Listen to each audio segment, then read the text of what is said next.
सी gold हमेशा से ही एक रिस्क डाइवर्सिफायर की तरह लोग अपने पोर्टफोलियो में यूज करते रहे हमने, बट अभी देखा जी। है पिछले 2 साल में ट्रेंड हो गया है वैल्यू क्रिएटर की तरह से भी यूज करना, बिकॉज हुँ, गोल्ड ने इतना बेहतरीन परफॉर्मेंस दिया। इट्स नो मोर जैसा रिस्क डाइवर्सिफायर, एक वैल्यू क्रिएटर भी है। अगर कोई भी जी, एसेट क्लास इतना बेहतरीन परफॉर्म करती है तो लोग उसे अब और निवेश करना चाहते हैं, ना कि सिर्फ रिस्क लेस करने के लिए ऐड कर रहे हैं। आप देखिए ग्लोबल अपॉर्चुनिटीज बहुत ज्यादा, इंडियन मार्केट इज वेरी या small compare to global markets, right? And अगर आप देखिए आप क्या यूज कर रहे हैं, लैपटॉप्स, फोन, सब कुछ आपका हुँ, इंटरनेशनल ब्रांड्स का होगा, right? At least 70-80%, right? You're using phone of a international company, आप सर्च या इंजन किसी और का यूज कर रहे हैं, एआई की बात करते हैं। So all these themes, AI, cloud, cyber securities, etc., all these are predominantly outside. US का exposure, I think international exposure again through ETFs, because वहाँ पे मुझे clarity मिलती है कि मैं let's say अगर मैं इस समय अगर invest करूंगा तो I'll invest in let's say FANG Plus and S&P 500 equal right, weight, अगर मैं जैसा ओके, मार्केट लग रहा है मुझको। Okay, okay. लेकिन जब मैं इंडिया का एक्सपोजर ले रहा हूँ तो I will active plus passive का लूंगा।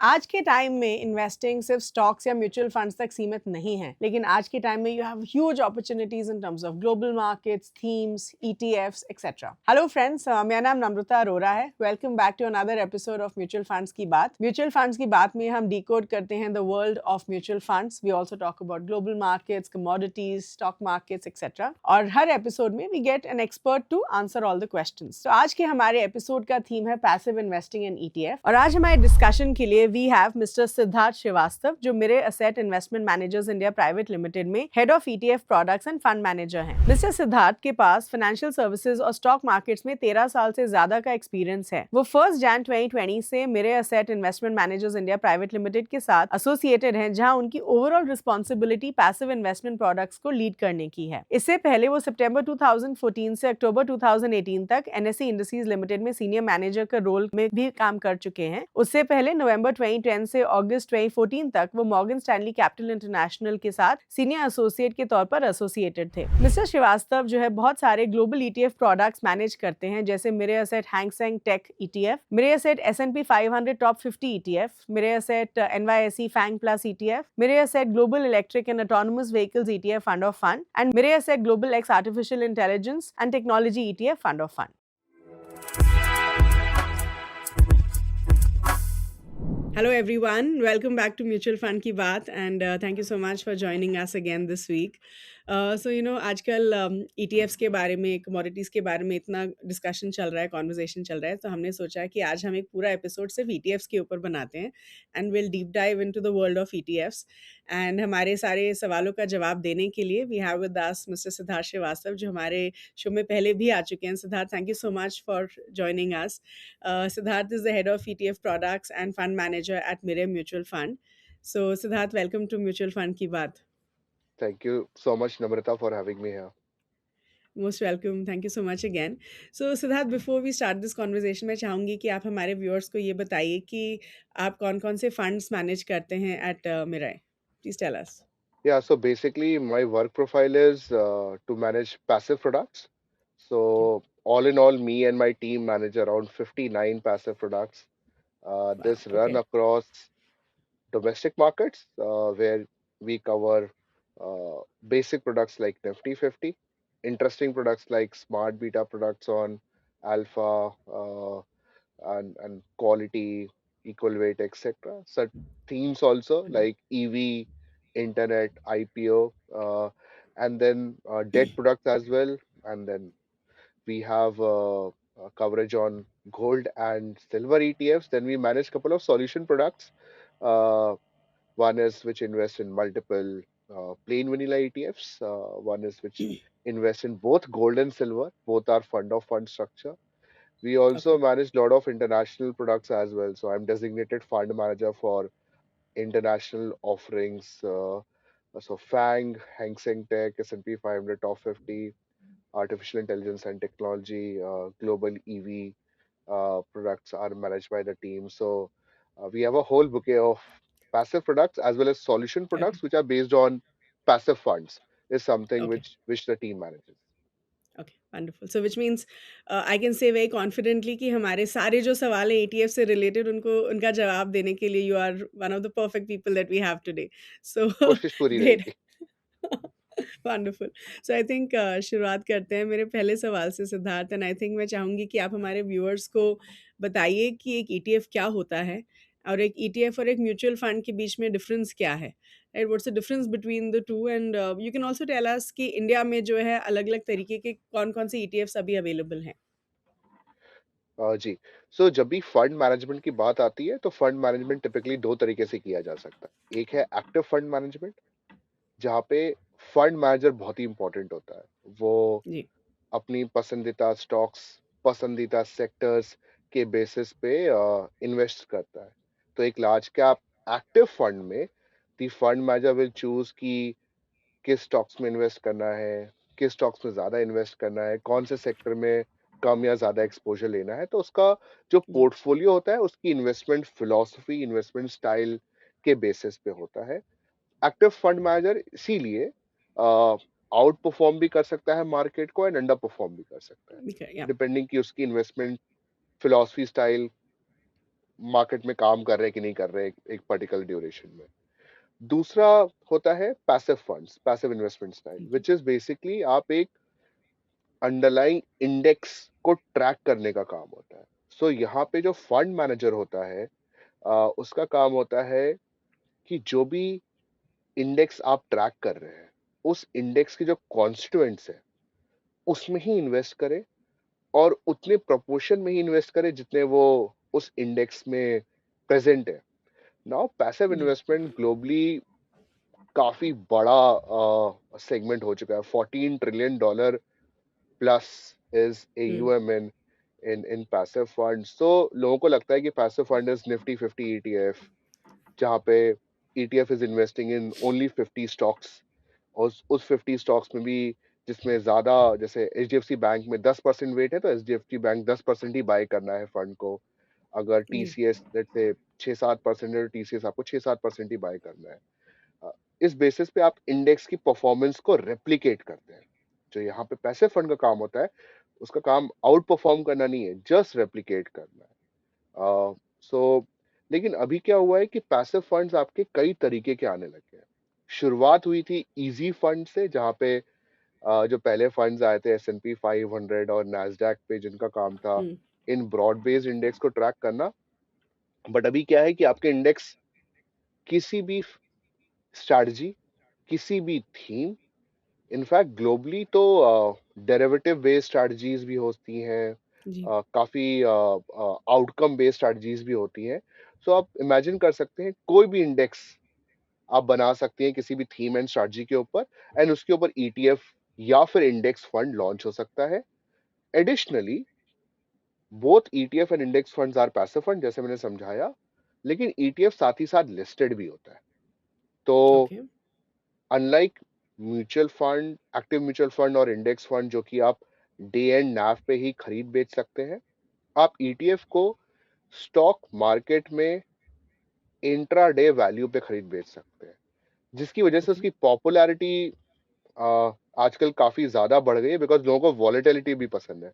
अगर आज हुँ, स्मॉल कैप इंट्राडे पे 2% 3% डाउन होता है, तो लोगों को उसी टाइम पे इन्वेस्ट करना है, उससे उस 2-3% डाउन की वैल्यू को ही कैप्चर करना चाहते हैं। इसीलिए हमने देखा है कि ETF की वॉल्यूम जो है नम्रता, वो 2025 में ऑलमोस्ट 2400 से 2500 crore on a daily basis की हो गई थी, जो कि काफी वाओ! बड़ा ओके, जंप है पिछले सालों से।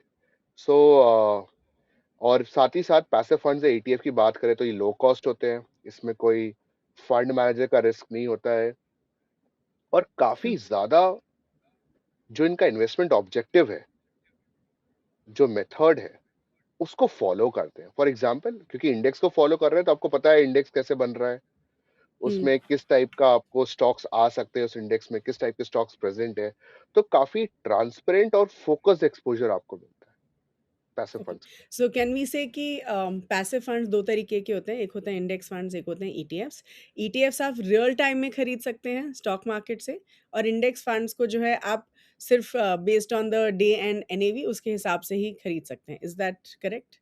would that be the absolutely right thing to absolutely say? I think ये क्रक्स है इसमें थोड़ा सा। और if I add detail, Of उस course. ईटीएफ, हेंस आपके पास डीमैट अकाउंट होना चाहिए। आप Yeah. ब्रोकिंग अकाउंट के थ्रू ही खरीद बेच सकते हैं। आपको ईटीएफ सिप करनी पड़ेगी अपने ब्रोकर के थ्रू हाँ. अगर आप सिप करना चाहते हैं। Index fund, Okay. जैसे आप एक्टिव फंड नॉर्मल सबको ही म्यूचुअल पता फंड्स है। के जैसे। हाँ, आप नॉर्मली सिप करिए, जितना भी इन्वेस्ट करना है, बट वो डे एंड नैव पे ही होता है। राइट। सो वही मैं एक्चुअली अगला सवाल यही था कि अब हमें ये बताइए सिद्धार्थ जी कि एक ईटीएफ का what are the pros and cons? तो पॉजिटिव साइड क्या है, नेगेटिव साइड क्या है for an investor of course?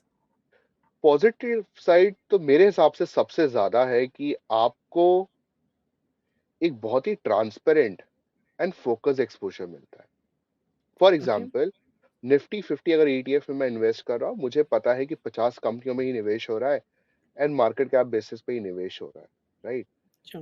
मुकाबले में एक लार्ज कैप एक्टिव फंड में, यहाँ पे मैं फंड मैनेजर पे निर्भर कर जाऊंगा। क्या पता उसके पोर्टफोलियो में 30 स्टॉक हो, क्या पता 60 स्टॉक हो, क्या पता बैंकिंग पे उसका ज्यादा हैवी एक्सपोजर हो, किसी का आईटी पे ज्यादा हैवी एक्सपोजर हो। जी। तो वहां पे एक थोड़ा सा क्वेश्चन मार्क रहता है कि असलियत में मुझे क्या एक्सपोजर मिल रहा है। मैं फंड मैनेजर की स्टाइल से भी काफी ज्यादा निर्भर हो जाता हूँ, ऑब्वियसली परफॉर्मेंस के पॉइंट ऑफ जी। व्यू। सिमिलरली इवन थीम और सेक्टर में भी ज्यादा इंपॉर्टेंट हो जाता है। फॉर एग्जाम्पल, अगर मैं एक बहुत ही बेसिक प्रोडक्ट की बात करूं, let's say infrastructure, hmm. Right, या फिर मैन्युफैक्चरिंग की बात करूं। नाउ कई लोग जब मैन्युफैक्चरिंग की बात करते हैं तो जो मैन्युफैक्चरिंग सेगमेंट में सपोर्ट करने वाली एंसिलरी सेगमेंट्स होते हैं, लेट्स से इंफ्रास्ट्रक्चर की बात करें तो बैंकिंग को भी इंक्लूड कर लेंगे, जो फंडिंग कर रहा है इंफ्रास्ट्रक्चर कंपनी को, कि ये जी। भी एक इंफ्रास्ट्रक्चर का प्ले है। जबकि अगर आप इंफ्रास्ट्रक्चर ईटीएफ इंडेक्स फंड में इन्वेस्ट करें तो आपको पता है कि वहां पे क्या एक्सपोजर मिल रहा है, तो आपको काफी ज्यादा विजिबिलिटी होती है कि आपका एक्सपोजर पैसे कहाँ जा रहा है। तो मेरे हिसाब से सबसे इम्पोर्टेंट चीज आजकल ये हो गई है कि आपको देखने को मिल रहा है कि कि पैसे कहाँ लग रहे हैं। दूसरा है लो या। कॉस्ट, तीसरा है फंड मैनेजर का रिस्क नहीं है। तो ये, और चौथा, इंट्राडे आप खरीद बेच सकते हैं आजकल। लोगों को काफी ज्यादा मार्केट का ट्रैक हर कोई करने लग गया है, तो अ, आप जो भी वॉलेटिलिटी है उसका फायदा उठा सकते हैं। नेगेटिव पॉइंट्स मेरे हिसाब से ये है कि इंडिया में अभी भी ईटीएफ की लिक्विडिटी थोड़ी सी कम है और बेहतर हो ओके। सकती है। तो आपको काफी ज्यादा सचेत हो करके ईटीएफ में इन्वेस्ट करना चाहिए। आपको ओके। एक आईनैव होता है, which is intraday net asset value, जो कि सारी एमसीज पब्लिश करती है अपनी वेबसाइट पे। इवन स्टॉक एक्सचेंज पे भी वो दिखाई देता है। वो देख करके खरीदिए बेचिए। ठीक है। अनलाइक सीधे मार्केट ऑर्डर डालने के बजाय आप वो आईनैव देखिए, उसके बेसिस पे आप एक लिमिट ऑर्डर यूज करिए एंड देन खरीदिए बेचिए, ताकि आपकी खरीद बेच ईटीएफ के केस में सही प्राइस पे हो सके। ओके। दूसरा मैं जो ओके। बोलूंगा negative point, actually it is not a negative point but problem of plenty है, राइट। आज हम्म। आज नवंबर एंड में ऑलमोस्ट 649 पैसिव फंड्स है मार्केट में, माय गॉड। राइट। ओके। या और स्मार्ट बीटा प्रोडक्ट्स की बात करो तो बहुत सारे ऑप्शंस अवेलेबल हैं जो मोमेंटम स्ट्रेटजी को ट्रैक करते हैं, क्वालिटी को ट्रैक करते हैं। इवन लार्ज कैप में भी अगर मैं बात करूं, there is top 20, top 15, Sensex, Nifty 50, next 50, Nifty 100, सब लार्ज कैप सेगमेंट्स को ही ट्रैक कर रहे हैं। लेकिन सबका मेथड, पोर्टफोलियो, परफॉर्मेंस, रिस्क अलग अलग हो सकता है, बिकॉज इंडेक्स के जी। बनाने के तरीके अलग है। तो लोगों को थोड़ा देख समझ करके थोड़ी ज्यादा रिसर्च करनी पड़ेगी, एक ही बार करनी पड़ेगी होपफुली, लेकिन डिटेल रिसर्च करनी पड़ेगी कि जो इंडेक्स जहां पे आप इन्वेस्ट कर रहे हैं वो आपके ऑब्जेक्टिव को मीट कर रहा है कि नहीं कर रहा है। ओके। हर्ड मेंटालिटी मत अपनाइए। हर इंडेक्स, जैसे निफ्टी 200 अल्फा 30 और निफ्टी 500 अल्फा 30, नाम सेम लग रहे हैं, लेकिन अंडरलाइंग हम्म। पोर्टफोलियो, परफॉर्मेंस, रिस्क सब कुछ काफी बहुत अलग है। डिफरेंट हो सकते हैं।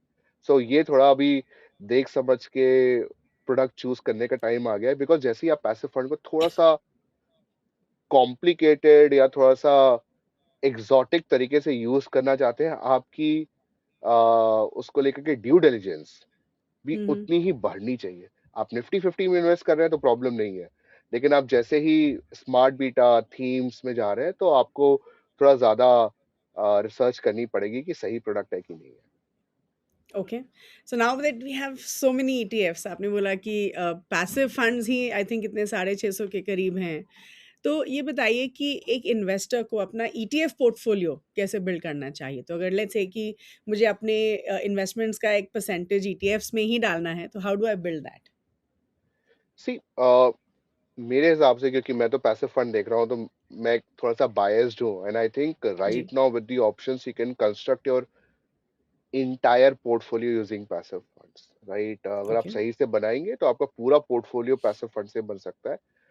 वो बात अलग है कि लोगों ने पैसिव फंड में इन्वेस्ट करना पहले शुरू किया है लार्ज कैप कैटेगरी में, हुँ, जहाँ पे एक्टिव फंड मैनेजर्स ने काफी डिफिकल्टी देखी है आउट परफॉर्म करने के लिए बेंचमार्क को, राइट। निफ्टी 50 को भी आउट या, परफॉर्म करना या, डिफिकल्ट होता है, एंड हुँ, इसी वजह से पैसिव फंड्स पॉपुलर हुए हैं पहले ग्लोबली एंड देन इंडिया में, कि कि लार्ज कैप स्पेस में अल्फा खत्म हो गया। जी, फिर हमने सेकंड चीज देखी नम्रता की, because of categorization, SEBI categorization, innovation जो एक्टिव स्पेस में काफी कम हो गया है। आप एक ही हुँ, लार्ज कैप फंड लॉन्च कर सकते हैं, एक ही मिड कैप लॉन्च कर सकते हैं, एक ही स्मॉल कैप या, कर सकते हैं। ये या, रिस्ट्रिक्शन पैसिव स्पेस में नहीं है। तो हमने काफी popularity innovative passive products products लाके पे के, देखी। जैसे फैंग प्लस हमारा काफी पॉपुलर प्रोडक्ट है। हैंगसेंग टेक बंद हो गया, लेकिन वो भी काफी ज्यादा डिमांड में रहता है, पब्लिक हमेशा चाहती है जी, कि खुल जाए। इसी तरीके से अगर मैं बात करूँ स्मार्ट बीटा में, तो मोमेंटम में काफी पैसे आए, लो वॉलेटिलिटी में काफी पैसे आए, बिकॉज ये सारे हुँ, ऑप्शंस एक्टिव में अवेलेबल नहीं थे। नहीं है, और इवन थीम में भी EV based product, defence based product, tourism based product, आप देख रहे हैं कितनी नीश कैटेगरीज आई है जो कि एक्टिव में या तो बाद में या अभी भी एग्जिस्ट नहीं करती है। तो जी, पॉपुलैरिटी होने के रीजंस लोगों ने पहले देखे, इन्वेस्ट करने के रीजन पहले लार्ज कैप का रिप्लेसमेंट किया, और हुँ, फिर देखा कि इनोवेटिव कैटेगरी है तो मुझे एक्सपोजर लेना है, तो उनको फर्क नहीं पड़ता है कि पैसिव है कि एक्टिव है, अगर ऑप्शन सिर्फ पैसिव में ही अवेलेबल है। लेकिन हाँ, करेक्ट, अगर लोगों का पोर्टफोलियो बनाना है, आई थिंक बेस लोगों को अपने किसी भी पोर्टफोलियो का एक मल्टी कैप का अप्रोच रखना चाहिए। You should have good okay, amount of large cap, mid and small cap. Current market में मैं देखूं तो 50-25-25 जो आप पहले इक्विटी एक्सपोजर ले रहे हैं कोर के हुँ, लिए, लार्ज मिड एंड स्मॉल में, वो एक एक अच्छा आपका कोर बना सकता है। तो आप you can use a multi cap ETF, या तो आप एक निफ्टी 50 ईटीएफ यूज करिए लार्ज कैप में, एंड देन हुँ, उसको ऐड करिए mid cap active fund, small cap active fund. In fact okay, Namrata, अगर आप देखेंगी तो मिड कैप में भी आजकल अल्फा जनरेशन काफी काफी डिफिकल्ट हो गया है। There are lot of funds, yes, mid cap funds which are या, not outperforming the benchmark, so I will rather suggest कि आप मिड कैप में भी एक्टिव चूज करिए, साथ ही साथ पैसिव भी चूज करिए। पैसिव भी चूज़ करिए, there is no issue in choosing both, right. Question should be कि राइट फंड क्या है। क्वेश्चन शुड नॉट बी कि मैं एक्टिव करूं कि पैसिव करूं। जी, अगर एक्टिव सही है तो आप एक्टिव में करिए, पैसिव सही है तो आप पैसिव में करिए। So, हमेशा एंड होना चाहिए, एक्टिव एंड पैसिव। तो आई से ओके, लार्ज कैप में you can have a 100% passive approach. Okay, Mid cap में you can have a combination combination, of active and passive. I'll suggest the same thing for small cap also. Have a combination of okay, active plus passive. Okay, Then okay, this is your core equity. And then आप अगर आपको किसी theme को या फिर किसी smart beta को अगर एज अ सैटेलाइट ऐड करना है, तो आप डेफिनेटली ऐड कर सकते हैं। ये डिपेंड करेगा आपकी रिस्क प्रोफाइल पे। अगर आपकी ओके, हायर रिस्क प्रोफाइल है, you can evaluate alpha, which is a good kicker but has very high drawdowns also. Hmm, We hmm, can hmm, add themes which are, let's say, we believe that going forward for next 5-7 years, they can generate good returns like, let's say, discretionary consumption okay, or BFSI. Right now, we are positive on both. Uh, then gold and silver. I think that is the hot topic for last 1 year. मैंने या, gold should be for part of your core allocation as well. Silver can form part of your satellite. Satellite, Uh, okay, and while India may right now the investment in offshore schemes are closed, international products whenever it opens, I think that we should have a very good exposure to international schemes as well. So मैंने I think बहुत सारे products का नाम लिए हैं, but that is Okay. how people should approach building portfolio with a Okay. diversified view. For example, अगर आप 5 साल का देखेंगे performance, there were years when Indian stock markets were fabulous. Mid caps and small caps were giving fantastic returns. Amazing returns. Yeah. Then there were years when FANG has done really well. Your Max 7 Nasdaq 100 has done really well.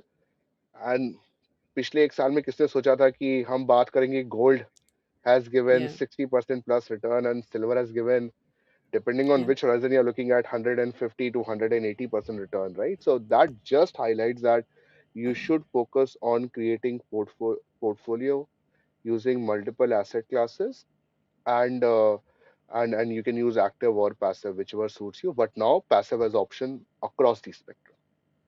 Okay. So now Siddharth ji, क्योंकि आपने इतने सारे products के बारे में discuss किया है, let's break them down, right? तो एक एक करके एटलीस्ट जो हाई लेवल इंपॉर्टेंट कैटेगरीज हैं उनके बारे में डिस्कस करते हैं. And I think will start with everyone's favourite which is gold. And I do believe कि गोल्ड हर किसी के कोर पोर्टफोलियो में होना चाहिए, और ये शायद हम बहुत टाइम से बोल रहे हैं, not just now because gold ने अच्छा किया, बट ऑफ कोर्स गोल्ड एक बहुत अच्छा असेट क्लास है किसी के पोर्टफोलियो में भी. गोल्ड ईटीएफ के जो इन्फ्लोज थे has surged over 211% month on month to rupees 11,647 crores in December. That's the number that we've got, right?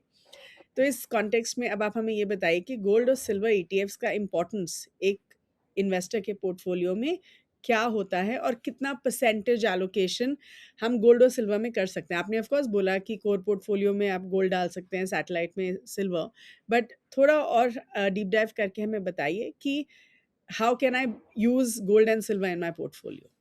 या आई थिंक आज हम बात करें जब एक कॉमोडिटी की सुपर साइकिल चल रही है, नॉट जस्ट जी. Gold and silver, copper, platinum Yeah, सभी बहुत yeah. अच्छा कर रहे हैं. सी गोल्ड हमेशा से ही एक रिस्क डाइवर्सिफायर की तरह लोग अपने पोर्टफोलियो में यूज करते रहे. हमने बट अभी देखा जी. है पिछले 2 साल में ट्रेंड हो गया है वैल्यू क्रिएटर की तरह से भी यूज करना, बिकॉज हुँ. गोल्ड ने इतना बेहतरीन परफॉर्मेंस दिया. It's no more just a risk diversifier, एक वैल्यू क्रिएटर भी है. अगर कोई भी जी. एसेट क्लास इतना बेहतरीन परफॉर्म करती है तो लोग उसे अब अ, उसमें और निवेश करना चाहते हैं, ना कि सिर्फ रिस्क लेस करने के लिए ऐड कर रहे हैं. सो आई थिंक गोल्ड में एक सदाबहार एसेट क्लास रहेगा. It has run up quite a lot. कल मैंने जब देखा तो 4600 डॉलर पे ऑलरेडी ट्रेड कर रहा है, ऑल टाइम हाई पे ट्रेड कर हुँ. रहा है. But I believe because of multiple reasons, Jio political issues, साथ ही साथ जो हम देख रहे हैं सेंट्रल बैंक बाइंग कंसिस्टेंटली हो रही है. डी या. Dollarization is a trend which I believe will continue because of what has happened in recent past with Russian assets, जिनको रोक लिया, जो यूएस डॉलर डिनोमिनेटेड थे, एक्सेट्रा. हुँ. साथ ही साथ इन्वेस्टमेंट डिमांड भी काफी आ रही है. अब मैंने डेटा जी. देखा जिसमें 2023 में -200 टन का आउटफ्लो था इन्वेस्टमेंट्स में से. 2024 में -6 टन का था, एंड 2025 के पहले 3 क्वार्टर्स में 600 टन का पॉजिटिव इनफ्लो था. Positive. So it's not just all the factors जो कि गोल्ड के फेवर में आ रहे हैं.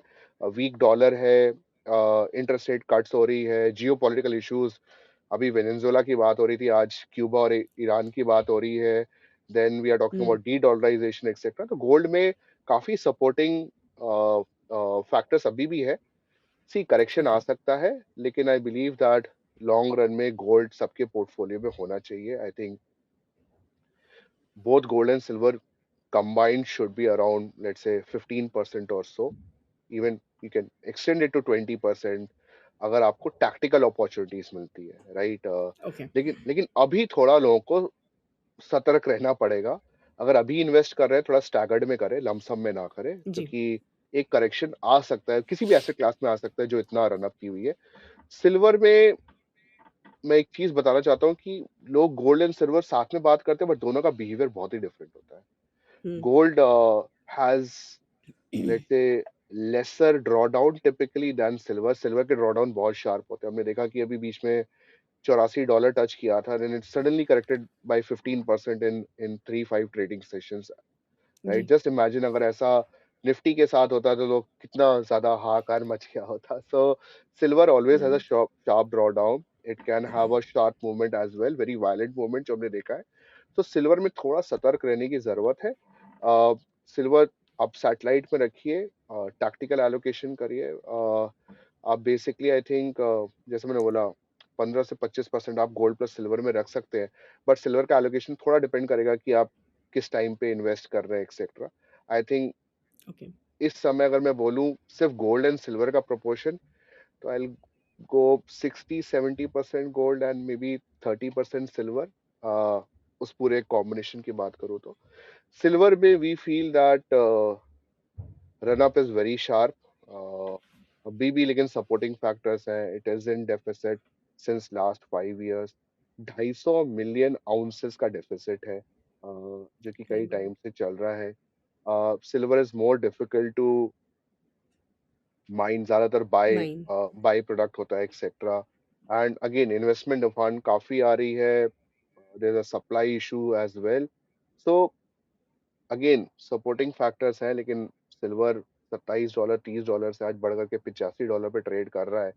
सो there will be some profit booking. There will be some headwinds whenever asset classes move so much. तो थोड़ा सा जी. स्टैगर्ड इन्वेस्ट करिए. और अगर आपको तो मार्केट देखते रहना पड़ेगा, जहां पे थोड़ा करेक्ट हो रहा है आप एंट्री करिए, स्टैगर्ड इन्वेस्टमेंट करिए.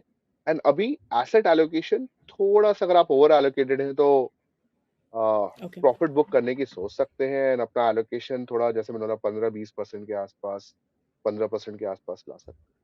बट हाँ, Okay. Don't Okay. Equate gold with silver completely. Silver का बिहेवियर बहुत ही डिफरेंट होता है compare to Hmm. Gold. Yeah, yeah. And I think a lot of people ask me कि क्या अभी हमें इन्वेस्ट करना चाहिए गोल्ड या सिल्वर में, कंसिडरिंग प्राइसेस इतने ऊपर हैं, करेक्शन होगा, तो should be wait. And I think that's always on the minds. And I tell people कि लॉन्ग टर्म में आपको फिर भी रिटर्न्स मिल ही जाएंगे, आप शॉर्ट टर्म में अगर उतना फोकस ना करें इन terms of gold and silver. But या यू आर एब्सोल्युटली राइट कि आई थिंक इन दोनों को इक्वेट करना गलत होगा कि आप पूरा अपने पूरे पोर्टफोलियो में सिर्फ सिल्वर रखिए या सिर्फ गोल्ड रखिए. तो कॉम्बिनेशन इज ग्रेट. सो आप कमोडिटीज की बात कर रहे थे सिद्धार्थ जी, एंड यू सेड कि कमोडिटीज में भी not just gold and silver but other commodities is well. तो आप इस कॉन्टेक्स्ट में हमें बताइए कि कमोडिटी ईटीएफ्स क्या होते हैं, इन क्या कमोडिटी ईटीएफ्स में इन्वेस्ट करना चाहिए? आई थिंक कमोडिटी ईटीएफ्स में जरूर इन्वेस्ट करना चाहिए. इसमें तो मैं खुल के बोल सकता हूँ, बिकॉज एक्टिव साइड पे ऑप्शन ही नहीं है. So SEBI ji. Allows gold ETF and silver ETFs only, and then there are fund of funds which invest in gold ETF, and fund of funds which invest in silver ETF. We are not allowed, let's say, a copper ETF or a platinum ETF. So that is why India में आप देख रही हैं सिर्फ gold ETF and funds है, and silver ETF and funds है. Sure. And I think एक बहुत सवाल आता है, तो मैं उसके ऊपर भी क्लैरिटी दे दूंगा कि गोल्ड ETF फिजिकल बार्स में इन्वेस्ट करता है, which is LBMA certified 995 purity 1 kg bars typically. Hmm. And silver जो होता है वो LBMA certified 999 purity around about 30 kg bars में इन्वेस्ट करता है. तो एटलीस्ट मेरा है, एंड आई थिंक मैं जानता हूँ काफी सारे पीयर्स की सिर्फ फिजिकल होल्डिंग्स है, तो फिजिकली बैक्ड है. ओके. तो ETF में काफी फायदा है, because first of all physically backed है, प्योरिटी का रिस्क नहीं है, स्टोरेज का आपके ऊपर रिस्क नहीं है as an investor, right. Correct. Hmm. अगर जैसे मैं एक अपने सिल्वर ETF की बात करूं, तो वो कल ₹245 पे एक यूनिट ट्रेड हो रही थी. तो you don't need to buy in thousands और लैक्स और CR. Same with gold ETF. आप एक छोटे से डिनोमिनेशन में एक यूनिट, 10 यूनिट, 50 यूनिट खरीद सकते हैं, और इंट्राडे भाव पे खरीद सकते हैं. और हम्म. कभी भी आकर के कल परसों नरसों जब भी आपको बेचना है, आप बेच सकते हैं. तो लिक्विडिटी का भी इशू नहीं है. So there is no making charges as well. And साथ ही साथ जो एक्सपेंस रेशियो है वो, जैसे हम लोग का गोल्ड ETF में कुछ 35 बेसिस पॉइंट के आसपास है, which is 0.35%. I think market में शायद 80-90 बेसिस पॉइंट तक भी जाता है, but still it is okay. Less than 1%. So that is what the charges are for managing that ETF, storing that gold, and custody cost, vaulting cost, insurance cost, etc. सब मिला करके I think 35 basis 30 से 80-90 basis point की range है इस समय market में। I think which is okay, which is not that costly also. So public को यही ध्यान रखना चाहिए and आराम से खरीद बेच सकता है। So I think ETF is very simple way to either own gold or silver asset class, and possibly after SGB, one of the best regulated ways to go own gold also. एक और Okay. Namrata, if you give me 1 minute, I'll also clarify because tracking पे काफी सारे सवाल उठते हैं कि क्या gold and silver ETF properly track करते हैं कि नहीं करते। सो मैं एक क्लैरिफिकेशन और दे देता हूँ कि ये दोनों जो ETF है, गोल्ड एंड सिल्वर, वो रिस्पेक्टिवली डोमेस्टिक स्पॉट प्राइसेस को ट्रैक करते हैं। Okay. तो हम लोग और ज्यादातर AMC स्पॉट प्राइसेस में MCX स्पॉट का रेफरेंस ले लेते हैं। तो अगर आपको परफॉर्मेंस ट्रैक करनी है तो आप MCX स्पॉट के वर्सेस कंपेयर करें, ना कि MCX फ्यूचर्स के वर्सेस, बिकॉज Okay. फ्यूचर्स आपका प्रीमियम डिस्काउंट पे चल सकता है डिपेंडिंग ऑन मार्केट कंडीशन। कई लोग LBA में इंटरनेशनल प्राइसेस से भी कंपेयर करते हैं। That is also wrong because domestic prices अलग रहती है इंटरनेशनल प्राइसेस Yeah. से कुछ कुछ मात्रा में, प्लस वहाँ पे INR USD INR का भी प्ले आ जाता है। तो अगर आपको कंपेयर करना है, आप कंपेयर करिए MCX spot domestic spot prices से, एंड आपको जो डिफरेंस दिखाई देगा टिपिकली दिखाई देगा बिकॉज ऑफ TER, जो एक्सपेंस रेशियो है। अगर लेट्स से गोल्ड ने 10% रिटर्न दिया है एंड मेरे फंड की फीस 0.35% है, तो टिपिकली मुझे 9.65 के आसपास रिटर्न Mm. देना चाहिए। बट थोड़ा सा रिटर्न ऊपर नीचे इसलिए भी होगा बिकॉज स्कीम में बहुत थोड़ा सा कैश कंपोनेंट होता है, दो Okay. 3% के आसपास नेट एसेट्स होते हैं, तो उससे भी थोड़ा बहुत Okay. इम्पैक्ट आता है। लेकिन पब्लिक जो LBA में या MCX फ्यूचर से कंपेयर करती है, that is wrong way to look at it. Okay. So just adding on to the commodity ETF, Siddharth, आपने बोला कि गोल्ड और सिल्वर तो फिजिकल गोल्ड या फिजिकल सिल्वर से बैक्ड होते हैं, बट लेट्स से कॉपर या अगर हम any other zinc maybe, तो are they backed by any physical asset? ये तो अलाउड ही नहीं है अभी ETF में। तो नम्रता, आप प्लीज ओके। सेबी को you can okay. Represent to allow more okay. Commodities, because I think okay. So which whenever means I'm अगर हमें कॉपर या जिंक किसी में इन्वेस्ट करना है, हम अभी इन्वेस्ट नहीं कर सकते हैं, ETF एटलीस्ट में, नॉट इन द ETF में तो इंडियन आप मार्केट? इन्वेस्ट नहीं कर सकते। ओके। Okay, fair enough. ठीक है, तो इंटरनेशनल ईटीएफ्स की बात करते हैं। That's one thing that you handle as well, and you said कि international ETFs can be very exciting. तो आई थिंक आप हमें पहले तो ये बताइए कि क्या इंटरनेशनल ईटीएफ्स एक इन्वेस्टर के पोर्टफोलियो में होने चाहिए? Are they important? Also generally जब इंटरनेशनल इन्वेस्टिंग की बात की जाती है तो लोग यूएस मार्केट्स को ही ट्रैक करते हैं या यूएस में ही इन्वेस्ट करते हैं। How about other markets like may be Greater China, Taiwan, Hong Kong, hmm. Brazil? Do you think in markets के ETF में भी इन्वेस्ट कर सकते हैं? आई थिंक इंटरनेशनल एक्सपोजर तो जरूर होना चाहिए हर इन्वेस्टर के ओके। पोर्टफोलियो में। इट्स अ सैड थिंग कि कई सालों से इंटरनेशनल लिमिट बढ़ाई नहीं गई है, इसलिए ज्यादातर इंटरनेशनल म्यूचुअल फंड्स ETFs बंद है fresh subscription fresh unit creation के लिए। इट्स अ सैड पार्ट जी। बिकॉज आप देखिए ग्लोबल अपॉर्चुनिटीज बहुत ज्यादा, इंडियन मार्केट इज वेरी या। Small compare to global markets, right. And अगर आप नम्रता आज आप देखिए आप क्या यूज कर रहे हैं, लैपटॉप्स, फोन, सब कुछ आपका हम्म। इंटरनेशनल ब्रांड्स का होगा, right. At least 70-80%, right, you're using phone of a international company, आप सर्च या। इंजन किसी और का यूज कर रहे हैं, AI की बात करते हैं। तो all these themes, AI, cloud, cyber securities etcetera, all these are predominantly outside India में। इन्वेस्टेबल मार्केट्स में तो ऑप्शन अवेलेबल नहीं है। सो हम्म। मेरे हिसाब से तो इनफैक्ट अगर मैं लोग तो 10-15% की बात करते हैं। आई तो believe that if there's a freedom, I'll personally rather invest 20-30-40% in international markets. वाह। Yeah, okay. Okay. so that is there because I believe that stories which are going to change our lives right now exist in sector and outside. companies which are not listed in India. That's a या। reality, to be honest. Max 7 for an example, right? When it comes to international exposure, peop- US is more straightforward because आज आप Nasdaq की मैं 10 company बोलूंगा, max 7 बोलूंगा, everyone knows about it, right. Google, Netflix, Microsoft, Nvidia, etc. People are following it on a, so एक वो एक familiarity आ जाती है investment के जी time पे. So and US markets are doing really well. I can talk about it for a long time in terms of how well they are doing in terms of hmm earnings, in terms of operating margins, etc. In terms of themes which are coming up, not only just AI, but AI data infrastructure, defense, etc. So things are moving very well in US in terms from an investment point of view. Okay Other segments like Korea has done really well. Japan has done really well in okay last few years.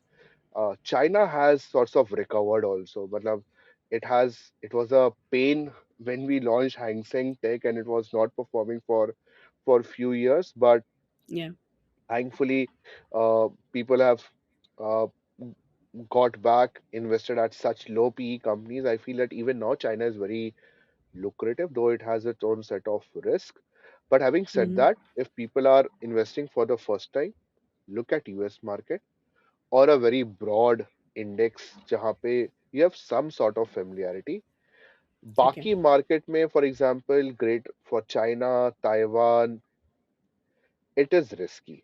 Uh, okay it will provide diversification, but China is driven a lot by how the Communist Party policies are in terms of which segments they want to promote and which segments they want to come down harshly on.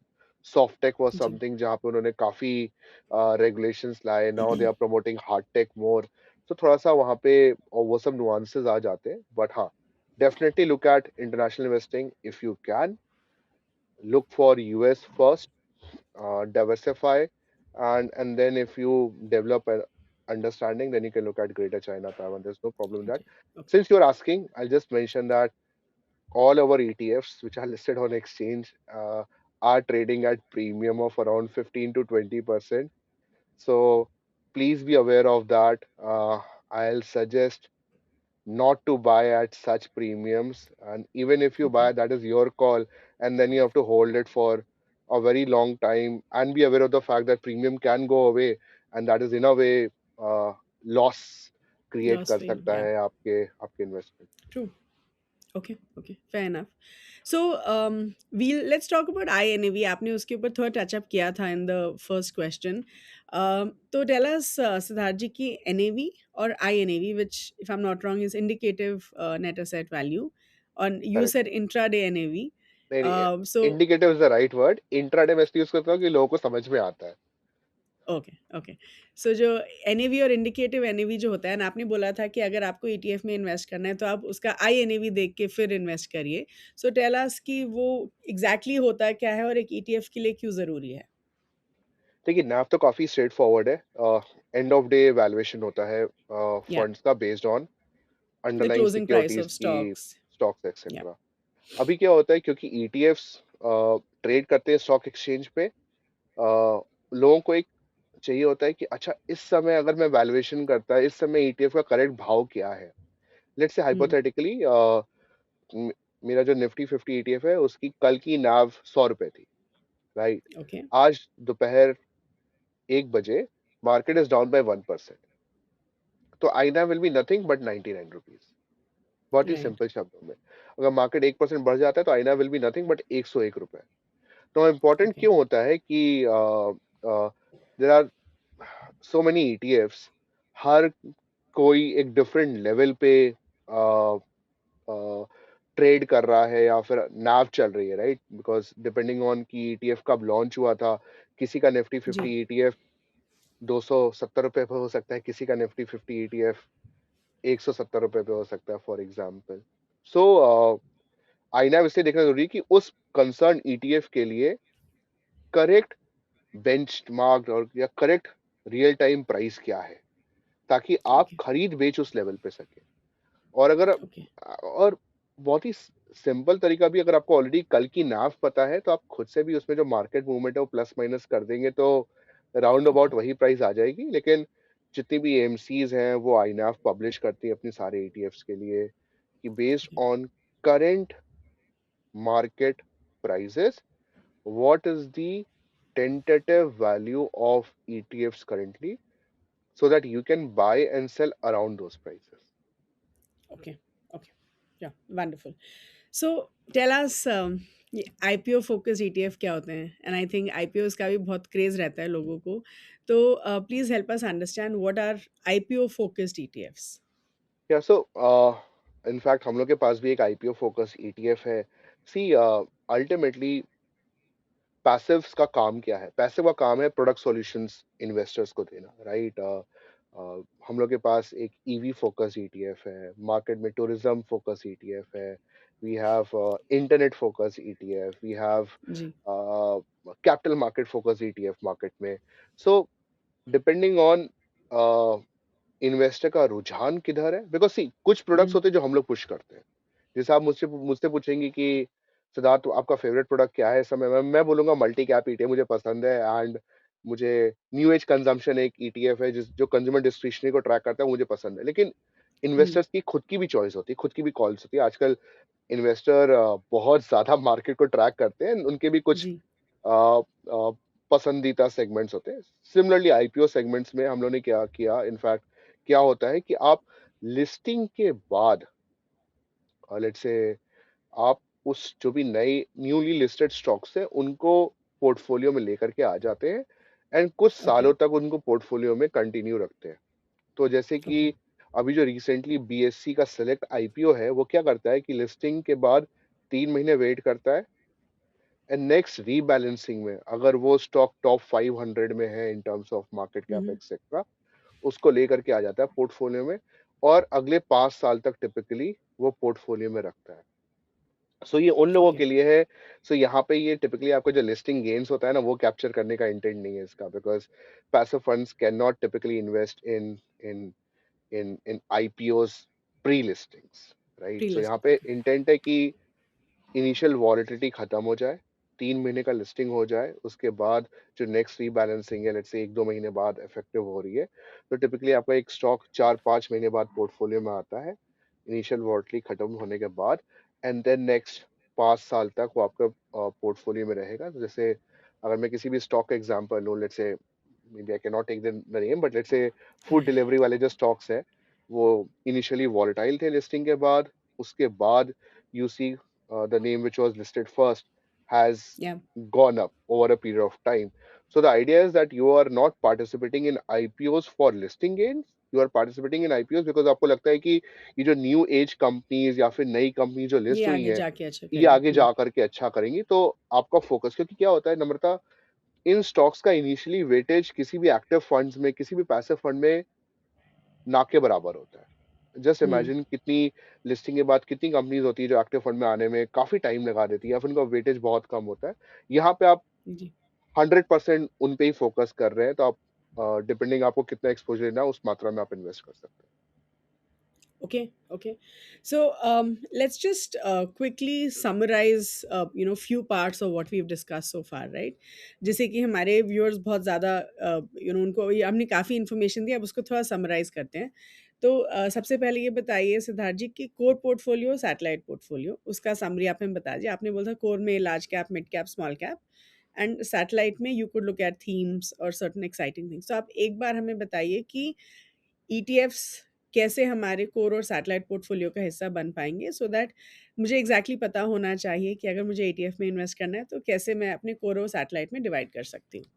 ये बहुत ही simple है. Core is something जो कि stable है, जो कि आप long term strategic investment चाहते हैं, जिसमें जिसका बेसिक मोटिव होता है मार्केट बीटा कैप्चर करना, राइट? जी. एंड सैटेलाइट पोर्टफोलियो, सैटेलाइट होता है जहाँ पे आप अल्फा जनरेशन टारगेट करना चाहते हैं, आपको थोड़ा टैक्टिकल कॉल्स होती है एक्सेट्रा. सो एंड यू जितनी can go a little aggressive in satellite.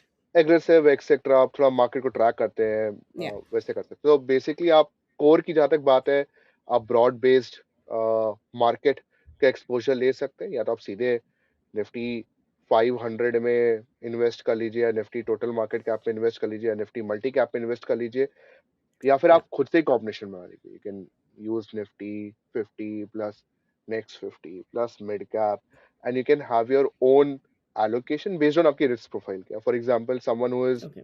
who has lower risk profile will have higher exposure towards Nifty 50s. One has who has longer horizon and higher risk profile, उनका exposure Mm. ज्यादा mid cap and small cap पे होता है। आप in broad based product से खुद बना सकते हैं।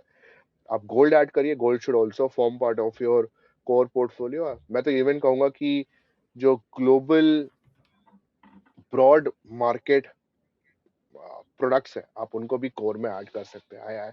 मुझे Okay. इंटरनेशनल इन्वेस्टिंग काफी काफी अट्रैक्टिव लगती है। मुझे लगता है कि ये प्रोडक्ट्स भी आपके जो ब्रॉड मार्केट वाले प्रोडक्ट्स है वो आपके इसमें आ सकते हैं। तो this is your core allocation. साथ ही साथ ऑब्वियसली डेट का थोड़ा बहुत एक्सपोजर होना चाहिए। आई नो लोगों को आजकल डेट उतना पसंद नहीं आता है, लेकिन Mm. डाइवर्सिफिकेशन के नाम पे थोड़ा सा डेट भी आपके कोर में थोड़ा होना सा. चाहिए। सैटेलाइट में आई थिंक आप देख सकते हैं इस समय स्मार्ट बीटा प्रोडक्ट्स काफी अट्रैक्टिव है।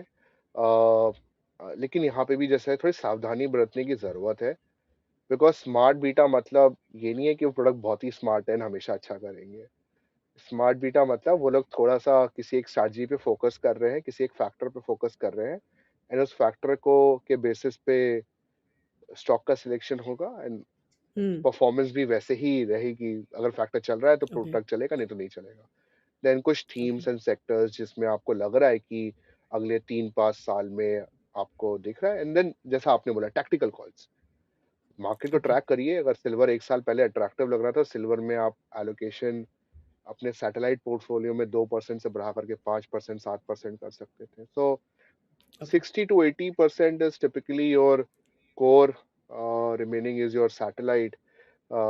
सो ऐसे बनाइए। और जैसा मैंने बोला डाइवर्सिफिकेशन इज वेरी इंपॉर्टेंट। पिछले 5 साल में यही सीखने को मिला है कि रिटर्न चेजिंग से इम्पोर्टेंट है कि आप एक एक डाइवर्सिफाइड पोर्टफोलियो बनाइए एंड देखिए कैसे कभी इंटरनेशनल चला है, कभी इंडिया चला है, कभी माइक्रो कैप्स, Hmm. और कभी गोल्ड एंड सिल्वर इतना बेहतरीन परफॉर्म Okay. कर रहे हैं अभी। Okay, okay. सो ये तो आपने एक इन्वेस्टर पर्सपेक्टिव से बता दिया। अपने पर्सपेक्टिव से बताइए सिद्धार्थ जी कि अगर आप अपना पोर्टफोलियो बना रहे हैं तो उसमें आप कौन-कौन से ईटीएफ्स डालेंगे? व्हिच आर मैं योर बताया favourite ones? Actually problem is that मेरी सैलरी ऑलरेडी सेबी की वजह से डिडक्ट होकर के आती है, एंड ऑलरेडी फंड्स में इन्वेस्ट हो जाती है। सो मेरे पास टू बी ऑनेस्ट थोड़ी सी रिलेटिवली कम फ्रीडम बचती है खुद से इन्वेस्ट करने के लिए, if I can say that. But या, अगर मुझे खुद का पोर्टफोलियो बनाना होता, सो मैं तकरीबन एक मल्टी कैप अप्रोच रखता जहाँ पे 50% लार्ज कैप और 40% large cap and 50 to 60% mid and small cap का रखता। ये मेरा ओके, डोमेस्टिक मार्केट एक्सपोजर होता जो कि तकरीबन 60-65% के आसपास होता। रिमेनिंग अराउंड 20% के आसपास, 25% के आसपास मैं इंटरनेशनल इन्वेस्ट करता। 20-25% ओके। में 5% would have been China, remaining US, हुँ, एंड देन 10 to 15% के आसपास गोल्ड एंड सिल्वर का combination. Okay. And and of debt मैंने कोर्स यू इसलिए वुड से कि डेट मैंने इसलिए नहीं बोला कि मेरा ज्यादातर debt investment through PPF and उसके थ्रू हो जाता है। वो हो जाता है। हाँ, हाँ, हाँ। नो बट देन ये सारे जो आप कैटेगरीज़ बता रहे हैं would they B through ETFs या आप एक्टिव फंड मैनेजमेंट में भी बिलीव करते हैं एंड यू थिंक कि वो भी ये होना तो चाहिए गोल्ड एंड थोड़ा? Silver obviously through ETFs, there's no doubt. ETFs. US का exposure, I think international exposure again through ETFs, because वहां पे मुझे ओके, क्लैरिटी मिलती है कि मैं लेट्स से अगर मैं इस समय अगर इन्वेस्ट करूंगा तो I will invest in let's say FAANG plus and S&P 500 equal right, wait, अगर मैं जैसा ओके, मार्केट लग रहा है मुझको। ओके, ओके, लेकिन जब मैं इंडिया का एक्सपोजर ले रहा हूँ तो आई विल मैं एक्टिव प्लस पैसिव का लूंगा। Large cap will be purely passive, but passive. Mid and small cap में I will use combination of active and passive. Okay, cool. Okay, just last question, Siddharth ji. That's what we ask all our guests की ऐसी कौन सी learnings रही हैं, कौन सी गलतियां रही हैं जो आपने इक्विटी मार्केट से सीखी हैं, right? So some mistakes and some learnings that you had from equity markets. One is that by nature I'm a bit risk averse. Risk So averse? I risk, actually thought you were quite the opposite. uh, मतलब मैंने जैसे अपना portfolio बोला तो आपको देख करके लगा कि मैं इंटरनेशनल मार्केट पे ज्यादा फोकस कर रहा हूँ, तो maybe I am more risk taking. But within domestic market let's say I typically shy away from micro caps etcetera. So Right. वैसे वैसे बोलो कि क्योंकि मैं देखा है कि even I could have, looking at my profile, I could have taken more risky bets. Let's say Okay. there's nothing wrong Mhm. in taking risky bets. That is what I have realized in last 3-5 years or so. Second is more of a Okay. regret. Is basically that international funds are closed, and I personally couldn't, or rather, market also, investors also, amount of queries, Namrata, which we get for our Yeah, offshore funds is I'm sure. unbelievable, and that's a regret Huh. that as an investor I should have had options of taking Access more to, access to international markets. Yes. yeah, yeah, yeah. Wonderful. Thank you so much Siddharth ji. I think हमारे viewers को ETF के बारे में तो सब कुछ पता चल ही गया होगा आज, because I think we spoke about a lot of different categories of ETFs and you rightly said कि हर किसी को लगता है कि जनरली ईटीएफ माने सिर्फ निफ्टी या गोल्ड एंड सिल्वर ही होता है, बट एक्चुअली बहुत इतने सारे कैटेगरीज ऑफ ईटीएफ्स हैं कि आज इन्वेस्टर्स के पास चॉइसेस की कमी नहीं है। So thank you so much for your time today and I do hope will get you back sooner. अभी हमने आई थिंक बहुत गैप ले लिया between the last two conversations, but I think we'll get you back Yeah, sooner I again. think Thank you next so time much. we'll only talk about products which people can't imagine are on the passive side. So no conversations Yeah. about plain vanilla products. हम लोग conversation करेंगे about smart beta, outcome based ETFs, active ETFs which are doing so well globally. Absolutely. Yeah. So yeah, Yeah. thank you I for think that'll be a having me. great topic. Always Sure. fun talking to you. Thank you so much. Take care. Bye bye. Bye bye. Wow, that was such a wonderful conversation with Mr. Siddharth. I'm sure आप सबको बहुत कुछ सीखने के लिए मिला होगा। आज हमने बहुत डिटेल में ETFs के बारे में डिस्कस किया इन दिस एपिसोड। तो सबसे पहले हमने मिस्टर सिद्धार्थ से पूछा कि एक ETF होता क्या है, what's an exchange traded fund. तो मिस्टर सिद्धार्थ सेज कि एक ETF जो होता है वो एक पैसिव फंड होता है जहाँ पे आप रियल टाइम में म्यूचुअल फंड यूनिट्स को खरीद या बेच सकते हैं, as opposed to an index fund for example, जहाँ पे आपको end of the day NAV के हिसाब से यूनिट्स अलॉट की जाएंगी। फिर हमने मिस्टर सिद्धार्थ से ETFs के प्रोज एंड कॉन्स के बारे में डिस्कस किया एंड ही सेज कि जो ETF होता है उसमें आपको बहुत ही ट्रांसपेरेंट और फोकस्ड इन्वेस्टमेंट मिलता है। यहाँ पे फंड मैनेजर का बायस नहीं होता है and you are not dependent on the fund manager investment style. He also says कि आप intraday units buy and sell कर सकते हैं और ETFs में जो एक्सपेंस रेशियो होता है वो भी काफी कम होता है। हाउएवर जब आप एक ETF में इन्वेस्ट करते हैं आपको INAV या फिर इंडिकेटिव NAV देखना चाहिए for you to be able to get the right price of the ETF। He also says कि ETF में जो लिक्विडिटी होती है वो थोड़ी कम होती है as compare to develop markets. In the end he also says कि इतने सारे ETFs हैं, इतने सारे प्रोडक्ट्स हैं कि एक सही ETF सेलेक्ट करना for an investor based on the knowledge is very important, क्योंकि आप एक ETF सेलेक्ट करेंगे based on your investment objective and risk tolerance. फिर हमने मिस्टर सिद्धार्थ से पूछा कि एक इन्वेस्टर ETF से अपना पोर्टफोलियो कैसे कंस्ट्रक्ट कर सकते हैं। ही सेज कि एक इन्वेस्टर का पूरा म्यूचुअल फंड पोर्टफोलियो सिर्फ पैसिव फंड से बनाया जा सकता है। तो ही सेज कि जो ETFs होते हैं वो आप ऐसे ETFs देख सकते हैं जो large cap, mid cap, small cap तीनों सेगमेंट में इन्वेस्ट करते हैं। So you could look at large cap ETFs and multi cap ETFs for your core portfolio. Mid cap ETFs और स्मॉल कैप ETFs जो है वो आपके सैटेलाइट पोर्टफोलियो का हिस्सा हो सकते हैं। फिर आप थीमेटिक, सेक्टरल या फिर फैक्टर बेस्ड ETFs भी देख सकते हैं for your satellite portfolio. He says कि जो गोल्ड ETFs हैं वो आपके कोर पोर्टफोलियो का हिस्सा होना चाहिए और जो सिल्वर ETFs होते हैं वो आपके सैटेलाइट पोर्टफोलियो का हिस्सा हो सकते हैं और आप इंटरनेशनल ETFs में भी इन्वेस्ट कर सकते हैं to further diversify your portfolio. फिर हमने मिस्टर सिद्धार्थ के साथ गोल्ड और सिल्वर ETFs के बारे में डिस्कस किया एंड मिस्टर सिद्धार्थ सेज कि गोल्ड को अगर हम देखें तो वो एक सेफ हेवन एसेट माना जाता है because of geopolitical issues. He says कि गोल्ड जो है सिर्फ एक रिस्क डाइवर्सिफायर नहीं है आज के टाइम में, बल्कि एक वैल्यू क्रिएटर है। इसकी जो पावर आती है गोल्ड की that actually comes from de-dollarisation. So mister Siddharth says कि as a combined allocation of gold and silver आप अपने पोर्टफोलियो में 15 से 20% तक एलोकेशन इन दो कमोडिटीज को दे सकते हैं। सिल्वर क्योंकि थोड़ी ज्यादा वॉलेटाइल होती है, सिल्वर जो है प्रैक्टिकल एसेट एलोकेशन का हिस्सा होने चाहिए। ही आल्सो सेज कि आप इन्वेस्टमेंट्स में स्टैगर्ड तरीके से इन्वेस्ट कर सकते हैं, which means you could do an SIP in a gold और अ सिल्वर ETF। फिर हमने मिस्टर सिद्धार्थ के साथ इंटरनेशनल ETFs की बात करी। मिस्टर सिद्धार्थ सेज कि हर इन्वेस्टर के पोर्टफोलियो में थोड़ा इंटरनेशनल एक्सपोजर होना चाहिए, लेकिन जो एक बहुत बड़ा ऑब्स्टिकल है वो ये है कि काफी इंटरनेशनल फंड्स में जो है अभी के समय में फ्रेश इन्वेस्टमेंट्स बंद हुई हैं। तो ही सेज कि ऐसे बहुत सारी एक्साइटिंग, इनोवेटिव स्टोरीज हैं हैं इन द इंटरनेशनल स्पेस जो इंडिया में अवेलेबल नहीं है। तो जो यूएस मार्केट है वो काफी स्ट्रेट फॉरवर्ड है, क्योंकि यूएस की ऐसी बहुत सारी कंपनीज हैं जिनसे हम सब फेमिलियर हैं, likes of Google, Netflix etcetera. He says कि कोरिया और जापान ने भी काफी अच्छा किया है in the recent past. He says अगर हम चाइना और ताइवान की बात करें तो वो अच्छा नहीं कर रहे थे, but now they have started doing well, but of course they come with their own set of risk. तो ही सेज कि अगर आप एक you just starting with your investments in mutual funds और अगर आपको इंटरनेशनल एक्सपोजर चाहिए तो आप यूएस मार्केट से शुरू करिए, लेकिन अगर आप एक सीजन्ड इन्वेस्टर हैं तब आप चाइना और ताइवान मार्केट को एक्सप्लोर कर सकते हैं, because they have their own set of risk. फिर हमने मिस्टर सिद्धार्थ से उनके पर्सनल इन्वेस्टमेंट्स के बारे में पूछा and what are the kind of funds he invest in, and mister Siddharth says कि एज पर रेगुलेटरी एनवायरनमेंट उनका big chunk of your investments जो है अमेरिया सेट एएमसी के फंड्स में ही जाता है, बट अगर उनको अपना पोर्टफोलियो डिजाइन करना हो तो ही सेज कि वो 40% लार्ज कैप्स में डालेंगे और 60% मिड एंड स्मॉल कैप्स में डालेंगे for domestic exposure. International exposure के लिए वो 5% चाइना में और 95% यूएस में डालेंगे, और ईटीएफ्स के एक्सपोजर के लिए वो गोल्ड ईटीएफ, सिल्वर ईटीएफ और इंटरनेशनल ईटीएफ्स में इन्वेस्ट करेंगे। ही सेज कि जो उनका लार्ज कैप इन्वेस्टमेंट्स होगा he would like to put that purely through passive investments, और जो मिड और स्मॉल कैप्स है would be a combination of active and passive investments। फिर हमने मिस्टर सिद्धार्थ से उनकी कुछ लर्निंग्स के बारे में पूछा from equity investing, and mister Siddharth says कि वो एक थोड़े रिस्क अवर्स इन्वेस्टर हैं, बहुत ज्यादा रिस्क नहीं लेते हैं अपनी इन्वेस्टमेंट्स के साथ। So for example he would not invest in micro cap funds. He also says कि आइडियली हमें अपनी इन्वेस्टमेंट्स को डाइवर्सिफाई करना चाहिए, और एक जो बहुत अच्छा टूल होता है for diversification is you should look at investing in international markets. So that was about in this particular episode. Thank you so much for watching. I do hope all of you had a wonderful learning experience, and I do hope कि आप सबको ETFs के बारे में बहुत कुछ सीखने के लिए मिला होगा। So thank you so much for watching. Please इस वीडियो को लाइक करिए, शेयर करिए, and please do subscribe to the Grow Mutual Fund channel, which is called Mutual Funds with Grow. Thank you so much. I'll see you all next week.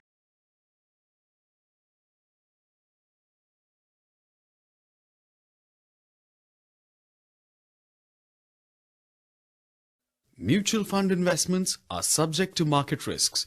Read all scheme-related documents carefully.